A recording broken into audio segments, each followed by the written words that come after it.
Sistema Cantareira sai do volume morto, mas o nível das represas ainda é crítico em São Paulo. Governo federal desembolsa 72 bilhões e anuncia o pagamento das pedaladas fiscais. Em Pernambuco, um aplicativo ajuda a denunciar focos do mosquito Aedes aegypti. Restaurante popular de São Paulo prepara ceia para moradores de rua. Temor de atentados faz Europa e Estados Unidos reforçarem segurança para o Réveillon. Mais de 2 milhões de turistas lotam Salvador para a festa da virada. Boa noite. O sistema Cantareira, que abastece mais de 5 milhões de moradores da região metropolitana de São Paulo, voltou hoje a operar no azul. Em maio de 2014, o volume morto da represa começou a ser usado pela Sabesp para evitar o rodízio de água. Mesmo com as previsões de chuva, a situação ainda é crítica e a redução na pressão da rede será mantida.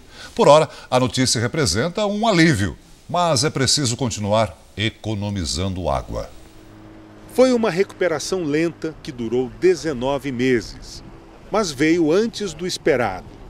A imagem da represa Atibainha, uma das 5 que integram o sistema Cantareira, nem se compara à de 1 ano e meio atrás.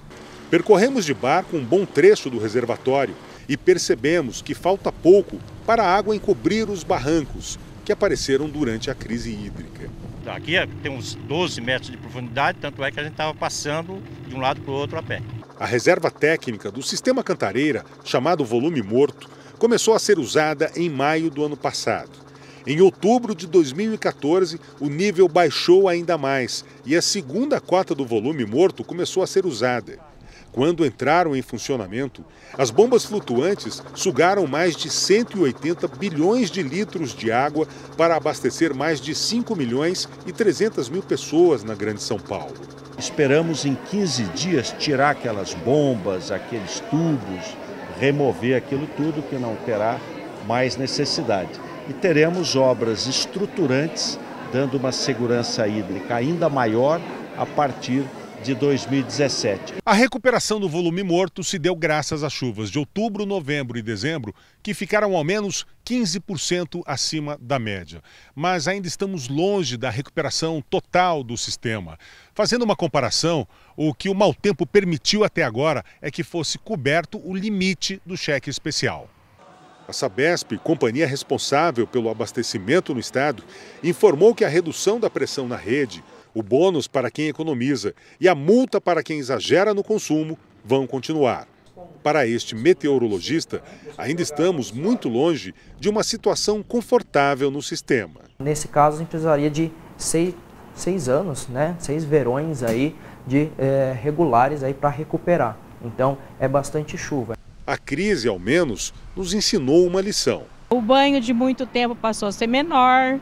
A torneira, enquanto a gente lava as coisas, fechada. Então, a gente aprendeu muita coisa, sim.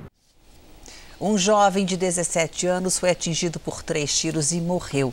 Ele passava perto de um confronto entre policiais e traficantes no Rio de Janeiro quando foi baleado. A família está inconformada.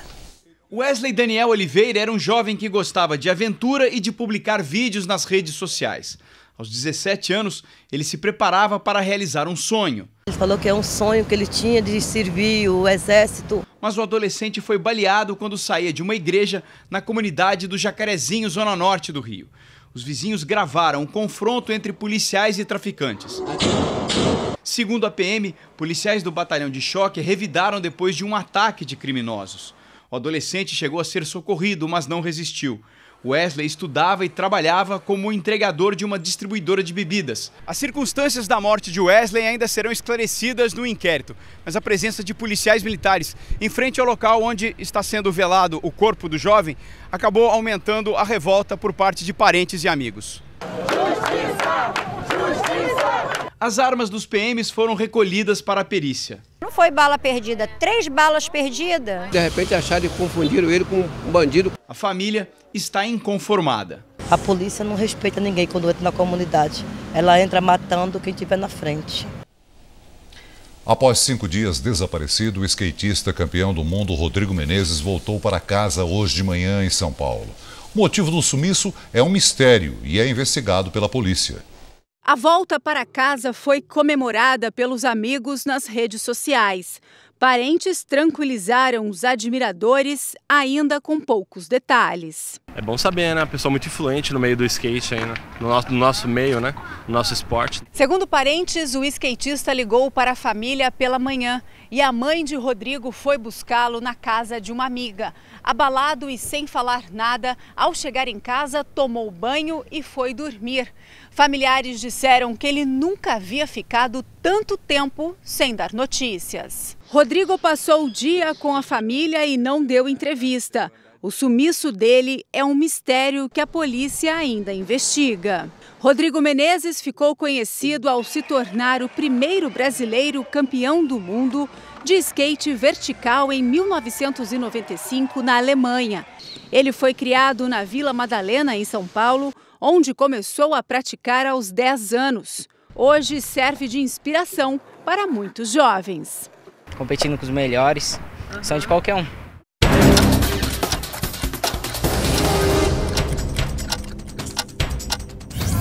O anúncio do fechamento de uma rede de supermercados provocou tumulto em Porto Alegre. Os consumidores exigiam os descontos que foram anunciados pela loja. Houve confusão. O local teve que ser fechado. Só os consumidores que estavam dentro da loja compraram com 50% de desconto. Em São Paulo, a Defesa Civil liberou a Estação da Luz para a operação dos trens. O funcionamento começa às 4 da manhã desta quinta-feira. O local está interditado desde a semana passada, quando o incêndio destruiu o Museu da Língua Portuguesa. Um bombeiro morreu no acidente. E ainda na capital, a Associação Comercial de São Paulo soltou 50 mil balões para se despedir de 2015. O evento tradicional coloriu o céu com as cores da bandeira do Brasil. As passagens de ônibus, trem e metrô de São Paulo vão subir para R$ 3,80 no começo do ano. O aumento é de 8,6%, abaixo da inflação oficial do ano, que é de 10,72%. O transporte público também vai aumentar em outras 7 capitais: Florianópolis, Cuiabá, Salvador, Aracaju, Teresina, Rio Branco e Boa Vista. Um município da região metropolitana do Recife está usando uma nova arma para combater a dengue, um aplicativo de celular. A ideia é simples. Ao avistar qualquer possível foco do mosquito Aedes aegypti, os moradores podem tirar uma foto e enviar direto para a Prefeitura de Paulista, que fica na região metropolitana do Recife. A ideia, da gente trazer essa tecnologia para cá, para a gente ampliar a forma de comunicação com o cidadão. Com os dados que recebe da população, a Secretaria de Saúde aciona os agentes de combate à dengue da área denunciada e o trabalho porta a porta é reforçado. A união faz a força, E a população tem que se mobilizar para fazer esse trabalho para combater essa epidemia. O esforço é para tentar diminuir o contágio de dengue na região. Só neste ano, no município de pouco mais de 300 mil habitantes, já foram confirmados 815 casos e 5 pessoas morreram vítimas da doença. Até agora, não houve notificação de casos de Zika vírus. O restaurante popular Bom Prato de São Paulo ofereceu hoje um almoço caprichado de Réveillon. Por apenas R$1, o público pôde saborear uma ceia variada. E a fila foi grande. Até corredores que vieram de outros estados para São Silvestre aproveitaram para se alimentar bem para a prova. A fila para o almoço de fim de ano começou a se formar às 9h30 da manhã. Tomei o cafezinho da manhã, deixei para vir almoçar agora. Comer comida chique? Oh, bom, né? No restaurante popular, que serve 82 mil refeições por dia no estado de São Paulo, o cardápio de hoje foi especial para comemorar a chegada de 2016. Arroz, salada ano novo, feijão e lombo com copa ao molho de limão. O restaurante ficou lotado e o valor da refeição foi o mesmo cobrado durante todo o ano, R$1. A dona Adelice tem 66 anos. É diarista, mas está sem trabalho já há um bom tempo. Por falta de dinheiro, ela conta que não vai ter ceia de Réveillon. Por isso, foi ao restaurante popular. Que a gente não tem tudo isso aqui, todos os dias. E fica difícil, O Magno saiu do interior da Bahia, largou tudo por lá, a família, os amigos, o trabalho, para correr atrás do sonho dele aqui em São Paulo, quer se tornar um cantor de sucesso. Nem durante o almoço ele deixa o caderno com as composições dele. Por que isso, Magno? É porque vem na mente, tem que escrever, né? É o meu sonho. Então dá uma palhinha pra gente aqui agora. Eu queria te dizer que não te amo, não te quero, não te espero, mas não deu pra mentir. O seu Pedro veio com 10 corredores de Recife. O dinheiro tá muito pouco, muito curto, aí a gente veio pra cá comer aqui por R$1 e foi maravilhoso. Eles viajaram 3 dias de ônibus só para correr a São Silvestre. Sem dinheiro, o grupo se surpreendeu com a comida que encontrou. No Pernambuco a gente dá uma risada, tem que pagar R$1. Feijão, arroz, carne, aí ó, o pernambucano vai além com isso aí. Dá para ganhar São Silvestre? No último dia útil do ano, o governo quita a dívida com os bancos públicos que financiaram os programas sociais. Conhecida como pedaladas fiscais, a estratégia foi condenada pelo Tribunal de Contas da União e serve de base do pedido de impeachment da presidente Dilma. Uma Dilma cabisbaixa e pensativa. É assim que a revista The Economist retrata o país em sua primeira edição de 2016. Com o título A Queda do Brasil, a publicação afirma que, em vez de começar o ano com otimismo por conta da Olimpíada, o país enfrenta um desastre político e econômico. A reportagem lembra o rebaixamento por agências de classificação de risco e ressalta o processo de impeachment aberto contra a presidente, que pode se arrastar por meses. Como um agente extremamente influenciador de decisões econômicas, a The Economist, ao publicar uma matéria dessa, mostra a necessidade do governo brasileiro tomar ações sólidas, urgentes e com bastante previsibilidade de comunicação à população e ao Congresso Nacional em particular. O Planalto não comentou a reportagem. No dia em que o governo anunciou o pagamento das chamadas pedaladas fiscais, a presidente Dilma saiu para o tradicional exercício de bicicleta nas ruas próximas ao Palácio da Alvorada. No Ministério da Fazenda, o secretário interino do Tesouro detalhou a quitação do débito com os bancos públicos. Ao todo, foram 72,4 bilhões de reais, referentes às chamadas obrigações de 2015. O total destinado às pedaladas foi de 55,8 bi e não 57, como a União havia calculado. As pedaladas fiscais foram um atraso nos repasses feitos pelo Tesouro Nacional aos bancos públicos, que assumiram o pagamento de programas sociais e outras despesas federais. O Tribunal de Contas da União considerou essa manobra ilegal e reprovou as contas da gestão Dilma, o que levou a oposição a pedir o impeachment da presidente. Agora, o governo deu a questão como encerrada. Nossa leitura que a forma de pagamento, todo o debate com o TCU é em relação ao pagamento e não aos instrumentos utilizados para o pagamento. A Justiça da Suíça congelou o equivalente a 300 milhões de reais de contas de dirigentes da FIFA. O bloqueio foi feito a pedido das autoridades americanas. São 13 contas de cartolas que estariam envolvidos no escândalo de corrupção na entidade. Os suíços também entregaram aos Estados Unidos as primeiras provas sobre o esquema de propinas. São documentos bancários que poderão ser usados para incriminar os dirigentes. Futebol, com a bola parada nos clubes, a hora de vender, comprar, trocar jogadores e preparar as equipes para a temporada de 2016. Só que, por enquanto, as transações no futebol parecem sentir os reflexos da crise econômica. A crise afeta o negócio. A questão é saber como é que os clubes vão fazer para aumentar a receita nesse ambiente de recessão e controlar esses custos nesse momento de dificuldade orçamentária. No Rio de Janeiro, os grandes clubes estão tímidos e quem gastou, como o Flamengo, fez isso de forma moderada. Confirmou 4 jogadores, um goleiro, um lateral, o experiente zagueiro Juan e o volante William Arão, campeão da Série B com o Botafogo. Comece o ano logo para que eu possa retribuir todo esse carinho que eles vêm tendo por mim. Em São Paulo, a tendência é a mesma, gastar pouco. O Tricolor só anunciou um novo técnico e o Corinthians trouxe o meio-campo Marlone do Sport. Aliás, o atual campeão brasileiro, ao invés de comprar, tenta não perder jogadores. Depois de Jadson, Elias estaria de saída. Uma proposta milionária do futebol chinês fez o meio-campista pesar até as convocações para a seleção brasileira. Uma proposta recusável, às vezes, te tira, deixa distante de uma seleção. Mas eu tenho consciência, vou fazer sempre o meu melhor trabalho. O único time que contraria essa tendência econômica é o Palmeiras, que resolveu comprar por atacado. Desde que o Campeonato Brasileiro acabou, 7 nomes já foram anunciados aqui. Muitas promessas, como o atacante Eric, que foi destaque no Goiás. E também Edu Dracena, campeão pelo rival Corinthians, que chega para comandar e dar experiência para a zaga alviverde. Uma revista francesa elegeu a seleção ideal de 2015 e 2 brasileiros fazem parte da equipe, Daniel Alves e Neymar. Os 2 jogam no Barcelona. Na lateral direita, Daniel Alves foi o preferido. Neymar também foi citado como um dos jogadores mais importantes desta seleção. No ataque, ao lado de Neymar, estão o argentino Lionel Messi e o português Cristiano Ronaldo, do Real Madrid.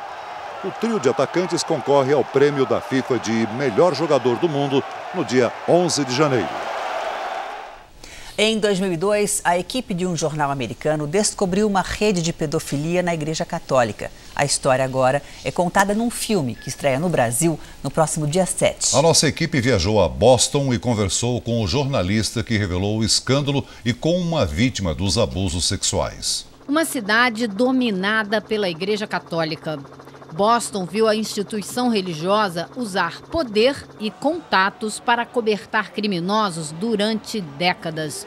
As vítimas, milhares de crianças, a mais nova de 3 anos de idade, a maioria na faixa dos 11 aos 14. Spotlight, indicado pelos críticos de cinema ao prêmio de melhor filme de 2015, acompanha o trabalho dos 4 jornalistas do Boston Globe que descobriram e denunciaram o escândalo de pedofilia na arquidiocese da capital do estado americano de Massachusetts. Um problema com ramificações no mundo inteiro. Michael Rezendes mostra a primeira reportagem do jornal, publicada em janeiro de 2002. Ele conheceu Mark Ruffalo, o Michael das telas, e diz que o filme é fiel aos fatos, sem exageros ou alterações. Segundo Michael, quando os jornalistas começaram a investigar, não imaginavam a dimensão da história. Foram as denúncias contra o padre John Gaghan que iniciaram a ampla e complexa cobertura. De um padre, passamos a 13, conta Michael. Depois, mais de 20. No fim, eram 90. Agora sabemos que só em Boston são mais de 250 pedófilos. Na época, o editor-chefe do jornal insistiu. Não queria denunciar apenas um padre. Ele acreditava que a hierarquia da igreja estava envolvida. E estava. Os jornalistas descobriram que a arquidiocese fazia acordos na justiça, dava dinheiro às famílias das vítimas de abusos sexuais desde que elas mantivessem segredo. O arcebispo de Boston, Bernard Law, comandava pessoalmente as negociações e transferia os padres acusados de pedofilia para outras paróquias, onde o abuso se repetia. A investigação provou que o arcebispo aqui de Boston acobertou padres pedófilos por quase 20 anos. Ele foi afastado do cargo, mas 2 anos depois caiu para cima, recebeu um cargo de poder e prestígio no Vaticano. A manobra para esconder os padres pedófilos aconteceu no mundo inteiro. Jean Vandael, acusado na Bélgica, foi transferido para o Ceará, no Brasil, para trabalhar justamente com crianças e jovens. Ele vive em Icaraí, cidade próxima à Fortaleza, onde também já foi acusado de abuso sexual. Ele se recusou a falar com a nossa equipe. David O'Regan conhece bem essas manobras. Ele recuperou a alegria de viver nos últimos anos, mas entrou em depressão profunda quando o Boston Globe publicou as denúncias contra a Igreja Católica. Memórias reprimidas por décadas voltaram à tona. Eu ouvia as notícias e sentia ódio. A minha mulher não me reconhecia, conta. Um dia ele levou a esposa para dar uma volta de carro. De olhos fixos na estrada, evitando o encontro com os dela, desabafou. Eu fui uma dessas crianças, na igreja. Foram 2 anos de abuso e mais de 40 de silêncio. Fechar a ferida reaberta levou tempo. Com a dor, vieram os pesadelos. Foi como se ele estivesse em cima de mim novamente. Dormindo, David reagia, gritava, socava, até que acertou a própria mulher no meio da noite. Hoje, briga por mudanças na lei para punir os culpados. Em Massachusetts, para abrir um processo criminal, as vítimas têm que denunciar o abuso até 5 anos depois que ele acontece. Para pedir indenização em processos civis, a lei do estado mudou agora, em dezembro. Mas a Igreja Católica e os superiores dos padres pedófilos continuam inatingíveis. Eles não podem ser responsabilizados pelos crimes daqueles que protegeram. Michael diz que o lançamento do filme mantém esse tipo de crime em foco, o que assusta os pedófilos e ajuda a proteger, sabe-se lá, quantas crianças no mundo. David conta que tem sido procurado por uma nova geração de vítimas na faixa dos 30 anos de idade. Pessoas que só agora tiveram coragem de enfrentar o trauma. Eu me culpava, não entendia como um padre podia fazer aquilo. Tinha que ser culpa minha. É por isso que, apesar do sofrimento, ele conta o que passou, na esperança de que outras vítimas, ainda solitárias e confusas, ganhem coragem para quebrar o silêncio. Veja a seguir, temporal arrasta pontes no interior de São Paulo. E o fenômeno El Niño provoca inundações nos Estados Unidos e na Inglaterra. Milhares de pessoas estão desabrigadas.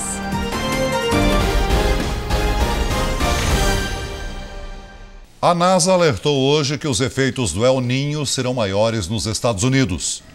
13 dos 50 estados americanos estão em alerta por causa das chuvas. No Missouri, o mais afetado, rodovias foram interditadas. O governador pediu ajuda à Guarda Nacional. Nos próximos dias, o nível do rio Mississippi pode bater recorde. Na Europa, o fenômeno também provoca temporais. No Reino Unido, milhares de casas ficaram sem energia. Esta ponte do século XVIII desabou. Oh my God! Aqui no Brasil, um temporal destrói pontes e isola comunidades em Pompeia, no interior de São Paulo. A chuva fez o nível do rio subir e a força da água danificou 9 pontes. Houve deslizamento de terra e a enchente isolou 5 comunidades. A Defesa Civil monitora as áreas atingidas. 2015 vai terminar com chuva e muito calor na maior parte do país. A máxima chega aos 34 graus em Campo Grande e a 33 em Salvador. Os temporais devem se concentrar entre a região norte e o litoral do Paraná, por causa de uma frente fria e da umidade da Amazônia. No Nordeste, pancadas de chuva isoladas entre Maranhão e Pernambuco. Em São Paulo, pode chover forte à tarde, mas as instabilidades perdem força até a hora da virada. Máxima de 26 graus. Em Fortaleza, faz 32. Em Belém, 35. No Rio de Janeiro, calorão de até 40 graus e chuva rápida à tarde. Na virada, previsão de tempo firme e abafado nas praias. A seguir, o medo de atentados faz Estados Unidos e Europa reforçarem a segurança para o Réveillon. E aqui no Brasil, 2 milhões de turistas lotam Salvador para receber 2016.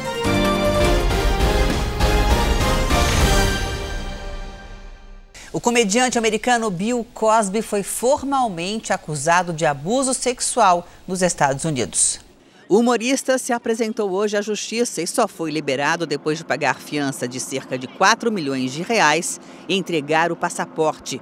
Cosby, de 78 anos, foi acusado de drogar e abusar de uma massagista em 2004. Mais de 50 mulheres alegaram terem sido violentadas pelo ator, mas é a primeira vez que ele é indiciado. Cosby se diz inocente. 8 mineiros lutam pela vida na China. Eles ficaram soterrados numa mina que desabou na véspera do Natal. Com uma câmera, as equipes de resgate conseguiram localizar os operários. Água e comida foram enviadas por um buraco. Esse bombeiro se emocionou. Autoridades agora estudam como tirar os trabalhadores. 9 pessoas continuam desaparecidas. Outras 11 foram retiradas com vida. O padre das Filipinas, que rezou uma missa de Natal em cima de um skate elétrico, não agradou a Igreja Católica. O vídeo rodou o mundo e causou polêmica. Nas imagens, o clérigo percorre os corredores de uma igreja cantando músicas de Natal. Os fiéis aplaudiram. mas a Santa Sé não gostou. A diocese responsável suspendeu o religioso temporariamente. Em nota, a instituição disse que a atitude dele foi errada e pediu mais respeito. O padre se desculpou e garantiu que vai aproveitar o tempo para refletir sobre o que fez. O dólar teve mais uma alta nesta quarta-feira e fechou a R$ 3,94. No ano, a moeda americana acumulou alta de 48,49% sobre o real, no maior avanço em 13 anos. Olha, falta pouco para as comemorações do Ano Novo pelo mundo e em muitas cidades a preocupação com a segurança é grande. Na capital da Bélgica, o temor de ataques cancelou a festa de Réveillon. Estava quase tudo pronto, mas as possíveis ameaças levaram as autoridades belgas a cancelarem a tradicional queima de fogos na virada de ano em Bruxelas. A decisão veio depois da prisão de 2 suspeitos de planejar um ataque. Na Turquia, outros 2 homens foram presos. Com eles, a polícia encontrou coletes explosivos. Paris também não terá fogos de artifício e ganhará reforço na segurança. A capital francesa, em alerta depois dos ataques que deixaram 130 mortos em novembro, terá 11 mil soldados nas ruas. Na Alemanha, barricadas para revistar os pedestres. Nos Estados Unidos, Los Angeles, Washington e Nova York receberam ameaças. A principal festa do país, na Times Square, deve receber 1 milhão de pessoas. Serão mais de 6 mil policiais somente nesta região, inclusive da divisão antiterrorismo. O esquema na Times Square terá também câmeras, cães farejadores e detectores de radiação. E quem quiser chegar até aqui terá que passar por várias revistas e barreiras como esta, onde bebidas alcoólicas e objetos cortantes serão proibidos. A gente fica um pouquinho preocupado, né, depois do que aconteceu lá em Paris, mas eu acho que aqui a segurança é muito grande, acho que tem um aparato, tanto é que algumas horas antes eles já começam a fechar as ruas. E aqui no Brasil vai faltar espaço para tanta gente que vai para Salvador curtir o Réveillon. As praias estão lotadas e a festa da virada, acredite, já começou. A prefeitura calcula que 2 milhões de turistas invadam a cidade. Um alívio para o setor hoteleiro. Dá só uma olhada nessa praia. Linda, né? É o Porto da Barra, a mais famosa de Salvador e a mais cheia de todas. Cabe picolé, cabe gente vendendo água, vendendo queijinho, é tanta gente, é isso que é gostoso mesmo. Muitos são daqui mesmo, mas a maioria veio de Minas, Rio, São Paulo. Outro tanto nem fala a nossa língua. Queríamos experimentar a beleza do Salvador, de Bahia. Muitos batem ponto aqui. Todo ano. A gente gosta muito daqui. E a cada minuto tem mais gente chegando. A prefeitura calcula que 2 milhões de turistas se divirtam nesses dias de festa. Essa multidão está sendo recebida de braços abertos. Um alívio para o setor hoteleiro, que enfrentou um ano bem difícil. Hoje, graças à virada do ano, quase todos os quartos, mais de 95%, estão ocupados. Ainda não dá para compensar o prejuízo, mas já dá para respirar. E motivos para tanta gente não faltam. Para aqueles que gostam de uma festa, então, há 3 noites o centro fica assim e é de graça.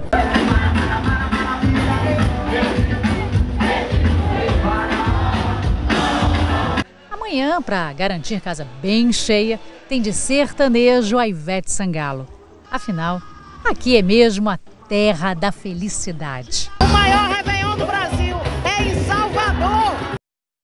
E para quem está em São Paulo e vai viajar, atenção, porque as estradas que ligam a cidade ao litoral têm congestionamento. De acordo com a empresa que administra o sistema Anchieta Imigrantes, o congestionamento passa de 40 quilômetros em direção à Baixada Santista. A fila de carros já começa na Grande São Paulo e se estende até o trecho de serra.